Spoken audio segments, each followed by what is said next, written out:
신학개론 대강좌 오늘은 32번째 강의인데요. 오늘 신학대전에 대해서 이제 마무리를 하겠습니다.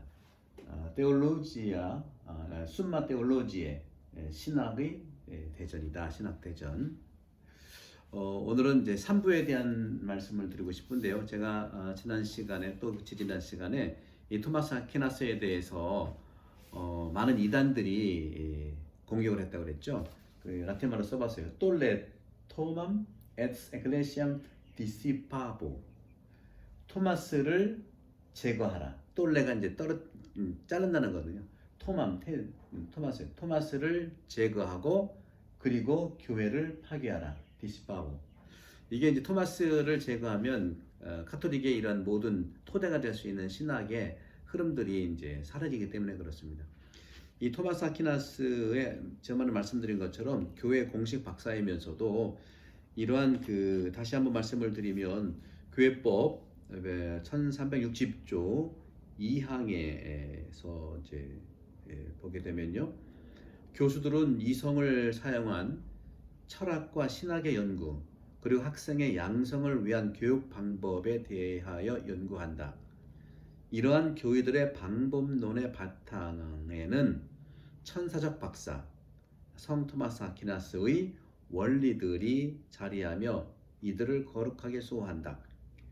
이러한 규정의 근거로서 지난번에 말씀드린 것처럼 첫 번째가 성 토마스의 학문적 완전성입니다.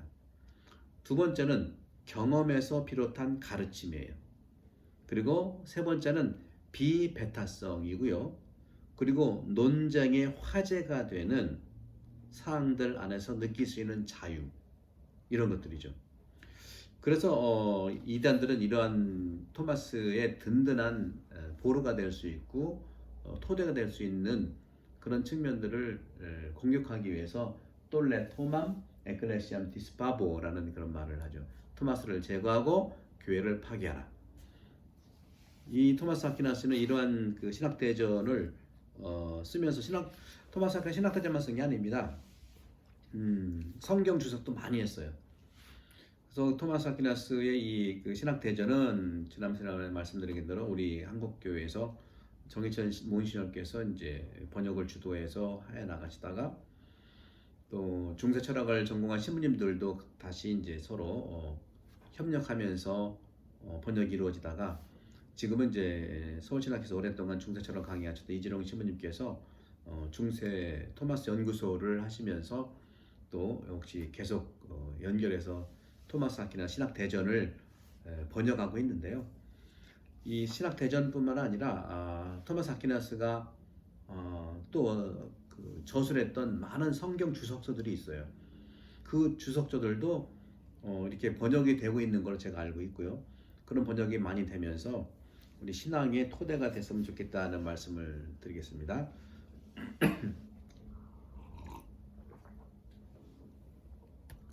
자, 그러면 토마스 아퀴나스의 걸작 신학대전의 이제 마지막 시간을 말씀드리면 지난번에 말씀드린 대로 일부는 신학에 대한 일반적인 것들을 말씀드렸죠.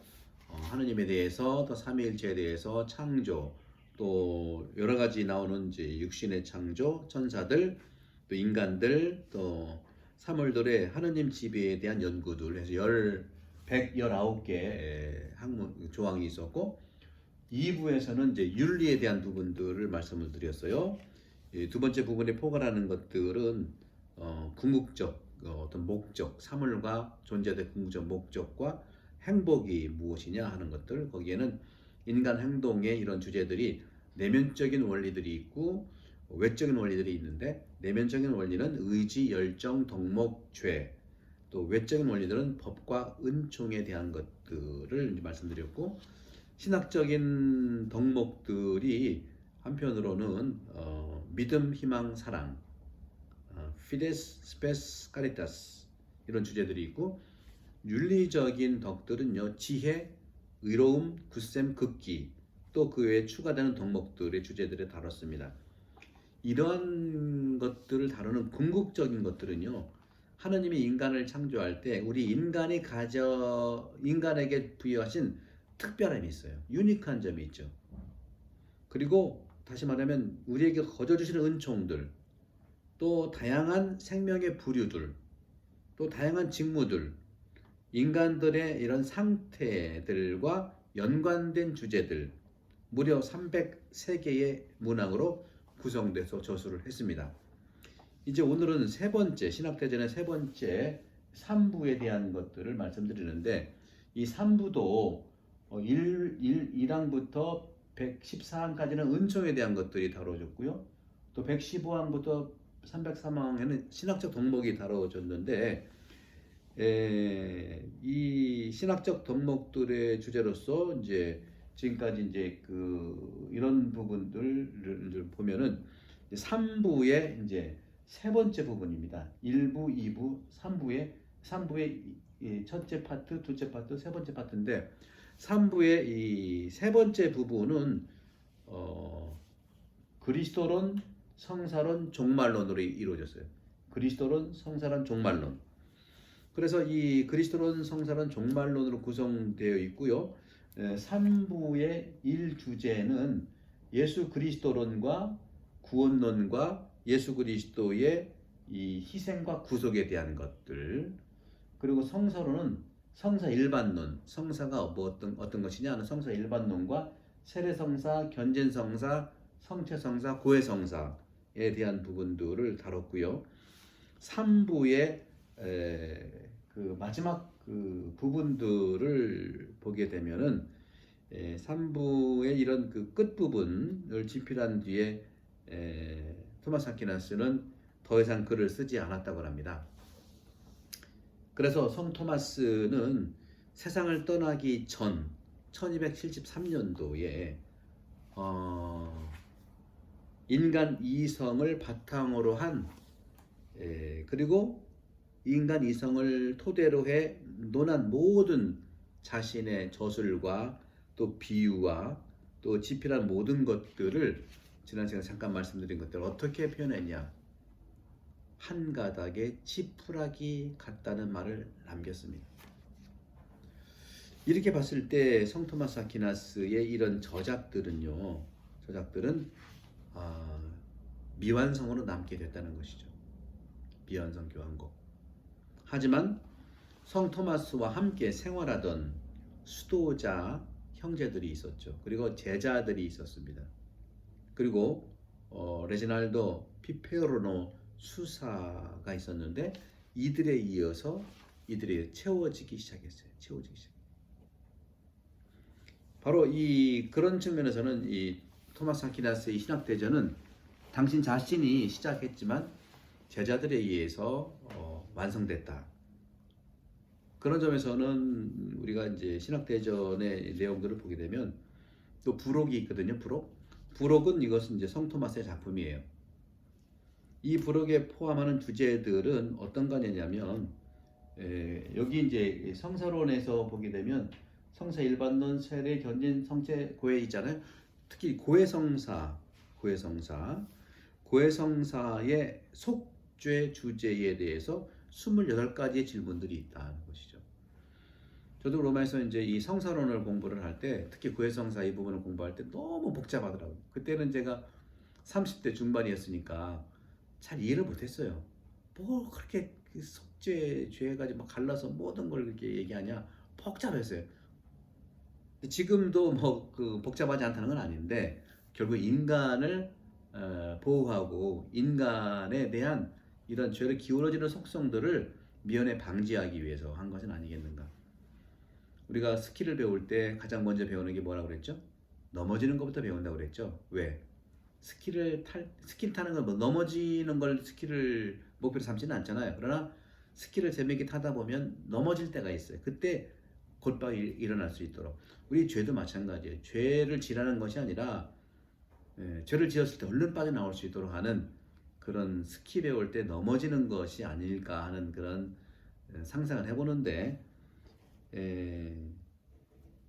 부록에 나와 있는 이런 고해성사 속죄 주제에 대한 28가지 질문이 있고, 또 한 가지는 이제 보통 우리가 종부성사 하고 있는데, 사실은 종부성사라는 말이 이제 있긴 있는데요.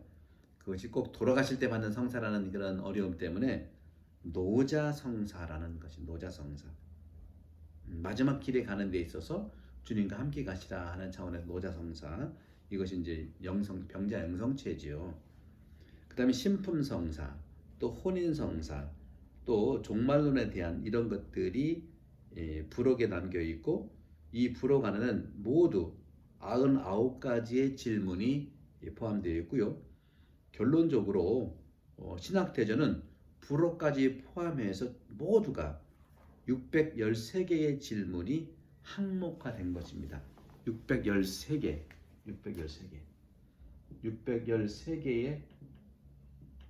항목들로 이루어졌다.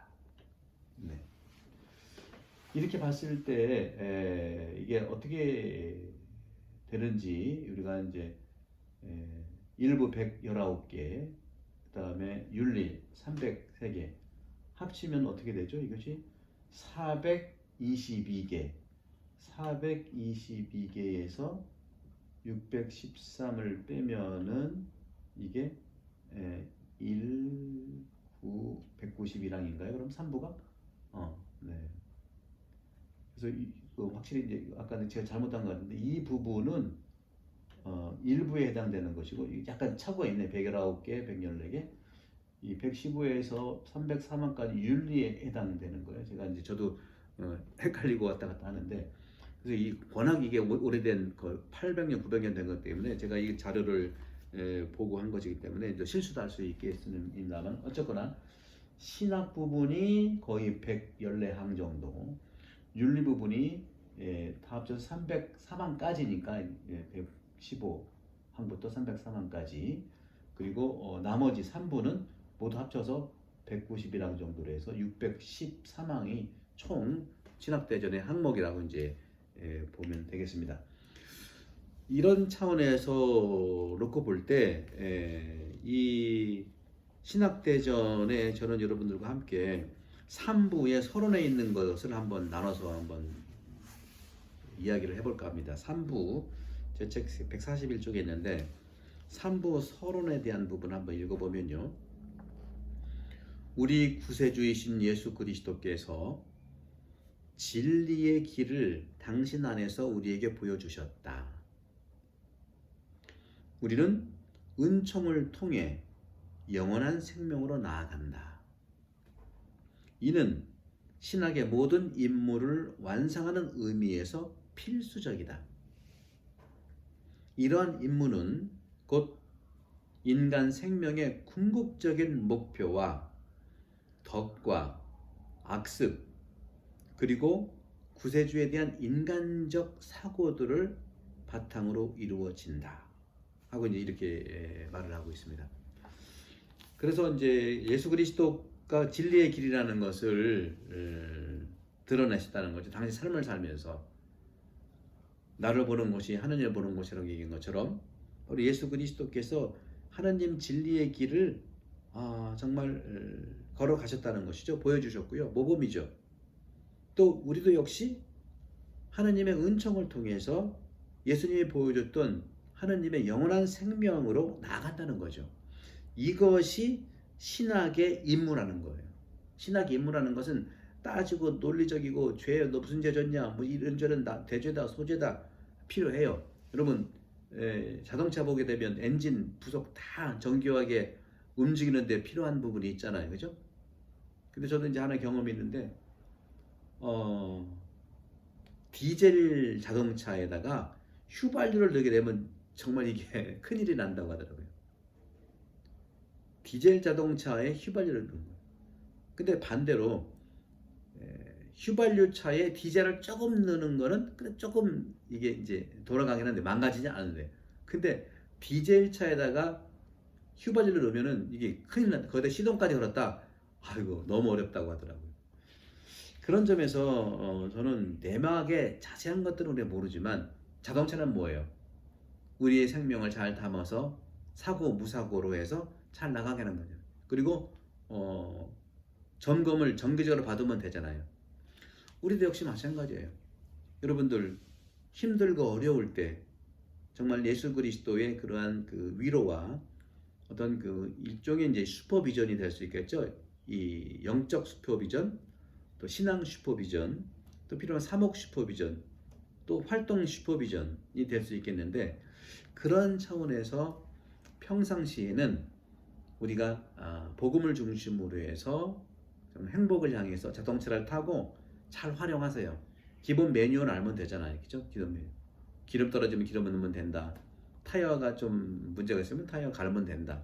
근데 이 엔진 고장 나는 거에 대해서 제가 할 수가 없어요. 그때는 어떻게 엔진한테 가잖아요.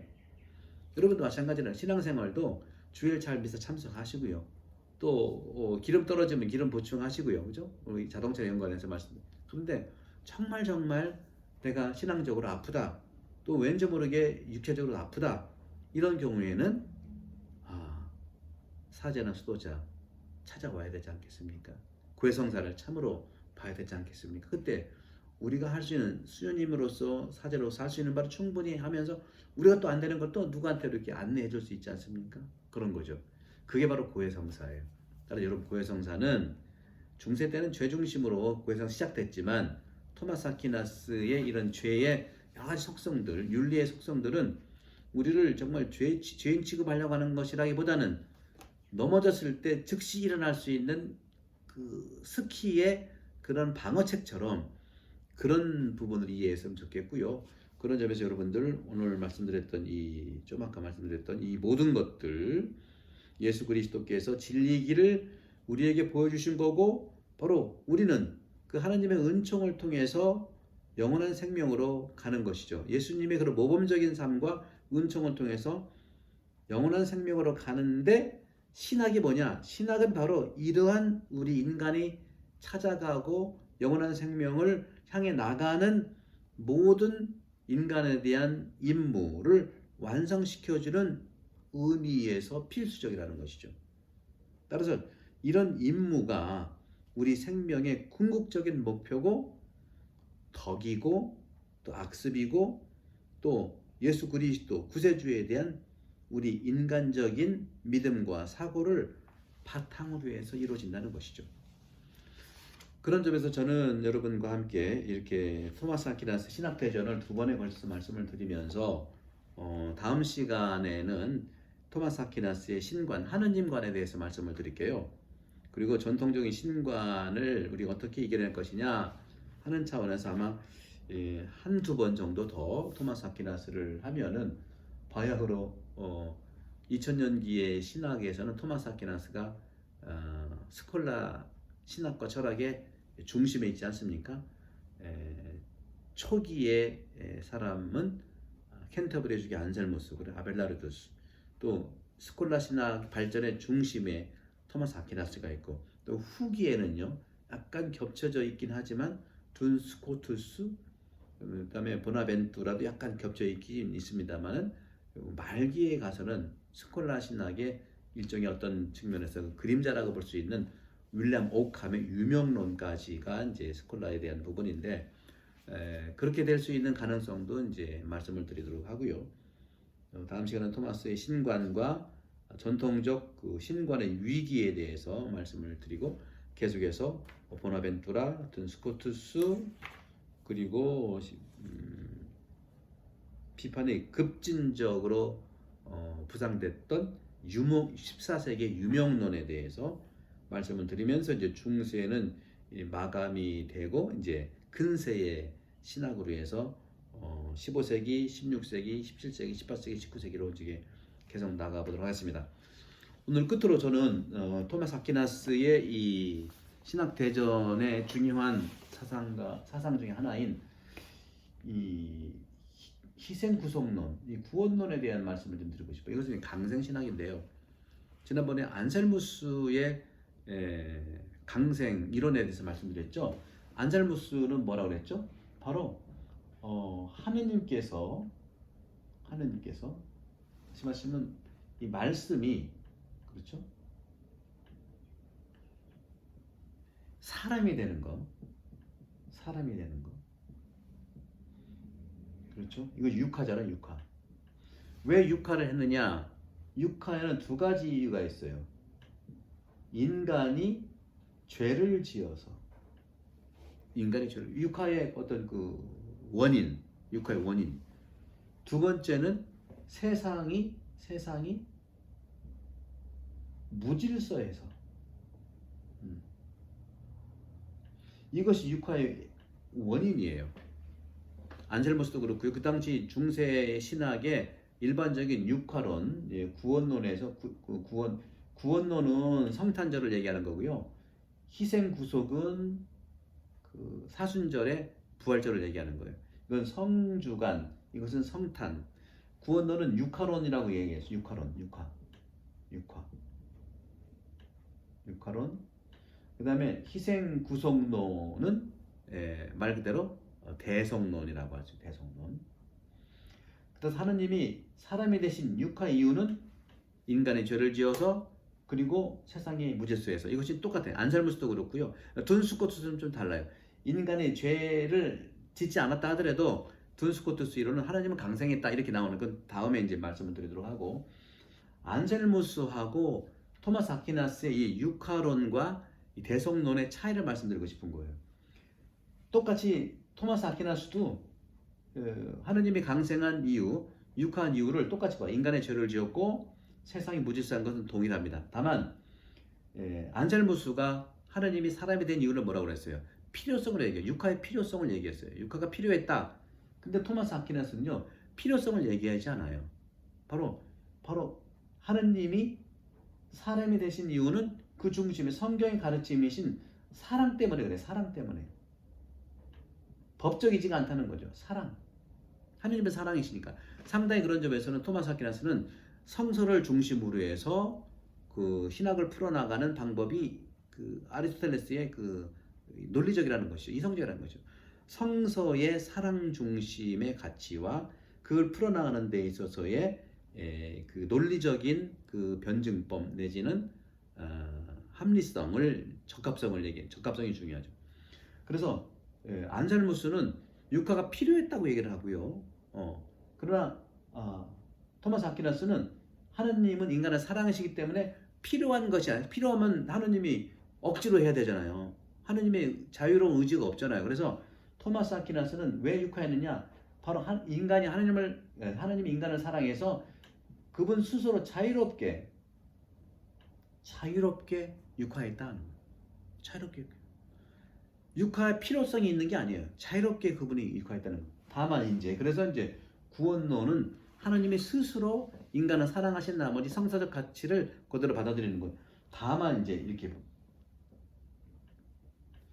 희생 구속이라고 했잖아요.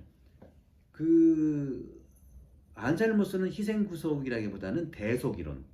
예수 그리스도의 십자가상에 돌아가신 것은 우리들의 죄를 기어 갚기 위해서 대속이론을 줬어요. 우리가 인간이 죄를 지었기 때문에 죄 지은 인간이 보석을 할 수가 없는. 여기서 대사의 이런 이론들이 나오는 거예요.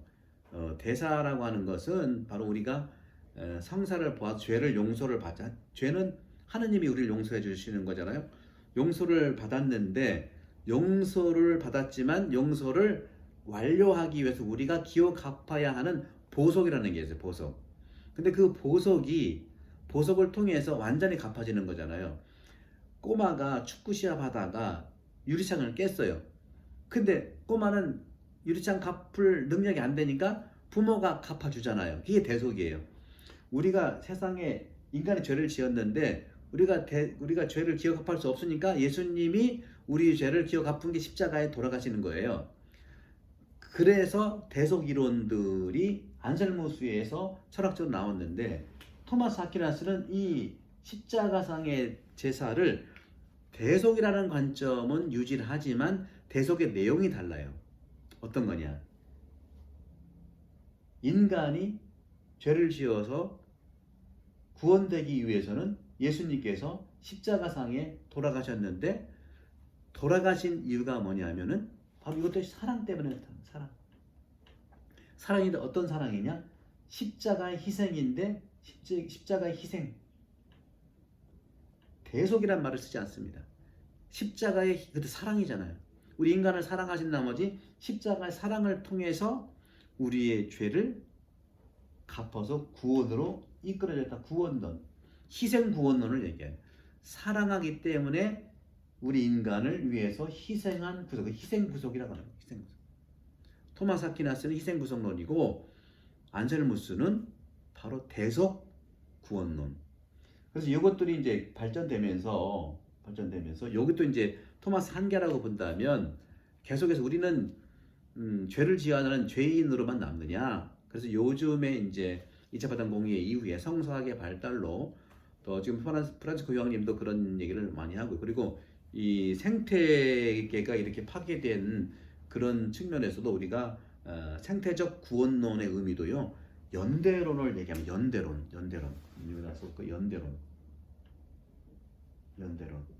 이건 뭐냐면, 연대론이라는 것은 뭐냐면 우리가 지은 죄를 예수 그리스도에 의해서만 우리가 구속되는 것은 전제로 하지만 아담과 하와가 죄짓기 이전의 상태에 하느님과 일치했던 것처럼 우리도 우리 죄를 지었지만 우리 죄를 통회하고 회개하고 우리도 보석을 함으로써 대속이 아니라 예수 그리스도께서 우리와 함께 우리의 죄를 짊어지고 하느님과 우리를 일치시켜 준 것처럼 우리도 우리의 죄뿐만 아니라 세상의 죄를 위해서 생태계를 이렇게 인간의 그 중심의 삶으로 파괴된 것을 생태계를 복원시키고 생태계를 회복시켜주는 그런 의미에 우리도 연대해서 희생하는 세상을 살려야 되지 않습니까? 십자가가 바로 그런 거예요. 예수님의 십자가가 우리를 살린 것처럼 우리들의 희생과 십자가가 지구를 살리자는 거예요. 인간을 포함해서. 그런 부분으로 현대 21세기, 이것이 이제 우주 그리스도론이고요. 수발자 박사는 이미 몇 세기입니까? 아프리카로 간 이유도 그런 데 있어요. 수발자 박사가 또 세상을 돌아가는 거 보니까 2차 세계대전, 1차 세계대전 나는 거 보니까 이건 구원이 없다. 나는 아프리카로 가서 정말 희생을 하면서 세상을 구하겠다. 생태적 회심. 또 때로 사르댕 신부님 같은 경우도 우주 그리스도를 얘기하고요. 우주적 구원론을 얘기해야 되지 않느냐. 따라서 코로나 팬데믹 이 시기에 이제는 중세의 이러한 토마스 아퀴나스의 토대를 희생 구속론을 토대로 해서 이제 우주와 연결되는, 우주를 구하기 위해서 우리가 각자가 우리의 몫을 예수 그리스도처럼 십자가를 통해서 우리가 연대해야 되지 않겠네. 연대 구원론. 여러분들 기억하시면서 이 시기가 토마스 아퀴나스 이런 든든한 스콜라 신학의 중심에 있기 때문에 연대 구원론도 나올 수 있다는 말씀. 토마스 아퀴나스 중요한 키워드는 하느님께서 여기 나온 것처럼 안셀무스는 육하의 필요성을 얘기했지만 토마스 아퀴나스는 인간을 너무 사랑하신 나머지 하느님이 자유롭게 육하하기에 적합했다.